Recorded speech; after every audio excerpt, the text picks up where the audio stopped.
Hello' নমস্কাৰ। আজি মই যাবলৈ ওলাইছোঁ ডিউটিৰ পৰা ডাইৰেক্ট মাৰ ঘৰত। মানুহজনৰ মূৰত বিষ, যাৰ কাৰণে তেনেকৈ শুই আছে। ভগৱানক চিন্তি ওলালোঁ আৰু এয়া ডিউটিৰ যোৱা ড্ৰেছ পিন্ধি আৰু হাতত এটা বেগ লৈছোঁ। বেগটো লৈ এয়া ভগৱানক চিন্তি যাওঁ। ৰাধা কৃষ্ণ। কামত আহি দেখিলোঁ যে মানুহৰ সোঁত ববলৈ আৰম্ভ হ'ল। পটাপট নিজৰ কামখিনি কৰোঁ, নহ'লে মানুহৰ সোঁতত অতিবাহি যাম। নিজৰ কামখিনি হোৱাৰ পিছত আৰু এবাৰ চাৰিওফালে চকু ফুৰালোঁ আৰু অনুভৱ হ'ল যে অলপ পিছত জনসমুদ্ৰ হ'ব। যিয়ে নহওক, মই অলপ সোনকালে যাব পালে হ'ল, নে কি কয় প্ৰভু? আৰু শেষত ভবামতে কাম। 4 বজামানত মেনেজাৰ ছাৰ এজনক কৈ ওলালোঁ। আহিলোঁ মানুহজনৰ লগত। নিজৰ মানুহজনৰ বাইকৰ পিছত উঠা মজাটোৱে অলপ সুকীয়া। কেতিয়াবা লং ড্ৰাইভত যাব মন যায়, কিন্তু মানুহজনে নিনিয়ে। মানুহজন মোৰ খুব ভয়াতু। আৰু এয়া মইজনী। গাড়ীত উঠিলোঁ বৰপেটা ৰোডৰ চিমলা ৰোডৰ পৰা। আপোনালোকে কেতিয়াবা গাড়ীত যাত্ৰা কৰিলে এনেকুৱা মানুহ পায় নেকি, যিয়ে এনি টাইম মোবাইল ফোনটো লৈ কিনে বক কৰি থকা? আজি পালোঁ, মোৰ এটা এক্সপিৰিয়েঞ্চ হ'ল। বেয়া লগা নাই বাৰু, মানুহজনে কিবা কথা কৈ আছে, অলপ খং কৰিও আছে। যিয়ে নহওক, এয়া চাওক বৰপেটা ৰোডৰ প্ৰাকৃতিক সৌন্দৰ্যতা। আৰু ইয়াৰ মাজে মাজে মই যাই আছোঁ মইজনী সৰ্থেবাৰীলৈ।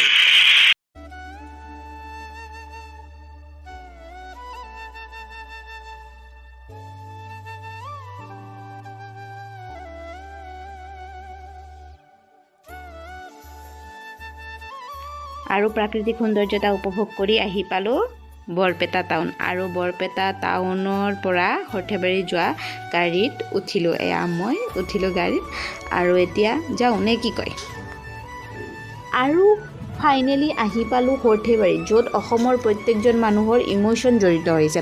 ইম'শ্যন জড়িত হৈ থকা বুলি এই কাৰণে কৈছোঁ যে আমি অসমীয়াবিলাকে য'ত ভাত খাওঁ, সেই কাঁহীখন, কাঁহৰ কাঁহীখন আৰু চাহ খোৱা বাতিটো এই সৰ্থেবাৰীৰ পৰাই প্ৰস্তুত কৰা হয়।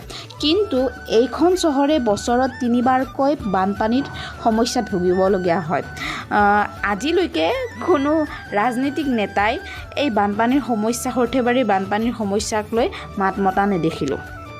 আৰু তাতকৈ ডাঙৰ কথা, বৰ্তমান চৰকাৰখনে ৰাজনৈতিক লাভালাভৰ কাৰণে আমাৰ সৰ্থেবাৰীত থকা সকলোবোৰ অনুষ্ঠান, চৰকাৰী অনুষ্ঠান আন এখন ঠাইলৈ স্থানান্তৰিত কৰা হ'ব। যাৰ কাৰণে এই মহিলাসকল দেখিছে যে এই মহিলাসকলে প্ৰতিবাদ কৰি আছে। প্ৰতিবাদত মই সক্ৰিয়ভাৱে ভাগ ল'ব পৰা নাই, কিন্তু মোৰ অন্তৰখনে সৰ্থেবাৰীৰ বাসিন্দা হিচাপে কান্দি আছে। আৰু মই সৰ্থেবাৰীৰ বাসিন্দা হিচাপে আপোনালোকক ৰিকুৱেষ্ট নকৰোঁ, কাৰণ ৰিকুৱেষ্ট কৰা পদ্ধতিটো ৰাজনৈতিক নেতাসকলৰহে আছে, হাতযোৰ কৰি ভোটটো দিব বুলি। মই সৰ্থেবাৰীৰ নাগৰিক হিচাপে আপোনালোকক দাবী জনাইছোঁ যে সৰ্থেবাৰীত যেনেকৈ অনুষ্ঠানসমূহ আছিল সেনেকৈ থাকিবলৈ দিয়ক, যিকোনো পদ্ধতিৰে। আৰু এইকণ ঠাইয়ে হৈছে বৃহত্তৰ সৰ্থেবাৰীৰ মাজমজিয়া, য'ত আমি সকলোৱে মনৰ ভাৱ আদান প্ৰদান কৰোঁ। লগতে ঘৰৰ কাৰণে যিবোৰ বস্তু ল'ব লগা আছে ইয়াতে লওঁ। মাছ মাংস যিকোনো বস্তু ইয়াতে লোৱা হয়। আৰু ফাইনেলি আহি পালোঁ ঘৰ।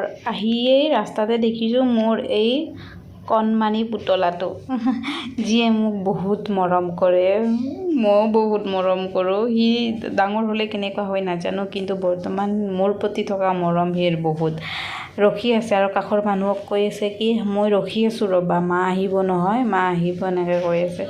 আৰু আহি কিনে আহিলা বুলি কৈ আছে। বহুত মানে সিক দেখি কিনে বহুত হেপ্পী হৈছোঁ, বহুত ভাল লাগিছে, অন্তৰখন ভৰি পৰিছে। আৰু দেখিছে নে ইয়াৰ চাপৰি, মা আহিছে। কি ক'ম, সিক ভগৱানে সিক ভালেই ৰাখক। আৰু কিবাকিবি বস্তু আনিছিলোঁ, তাকে সিক দেখাব লাগে। কেক আনিব কৈছিল, কেক এয়া জ্বলা আনিছোঁ। তাৰপিছত কেক আনিব কৈছে, কেক আনিব লাগে বোলে, কেকো আনিলোঁ। তাৰপিছত এইবিলাক কল খাব মন গৈছিল বোলে, সি কল আনিলোঁ। তাৰপিছত অমিতা, দেউতাৰ কাৰণে অমিতা ভাল, যাৰ কাৰণে অমিতা আনিলোঁ।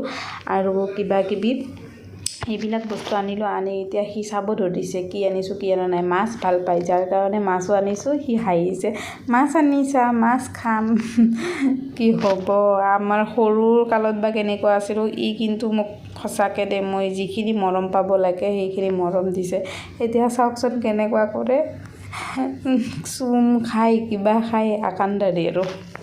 পিতৃ মাতৃসকলৰ এটাই অভিপ্ৰায় থাকে যাতে সন্তানটো ভাল হয় আৰু ডাঙৰ হ'লে আমি যিদৰে সৰুতে সন্তানক নিস্বাৰ্থভাৱে মৰম দিছোঁ সেই মৰমখিনি আমি যাতে বুঢ়া হ'লে পাম।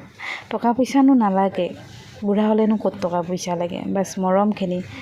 মা তই ভালে আছানে, দেউতা তই ভালে আছানে, সেইখিনি কথা শুনিবৰ কাৰণে মৰি থাকে বুঢ়া হ'লে, কিন্তু মাত এষাৰ নাপায়। আৰু এইফালে আমাৰ হিৰক চক পূৰা হিৰগিৰি কৰি আছে চশমা মাৰি।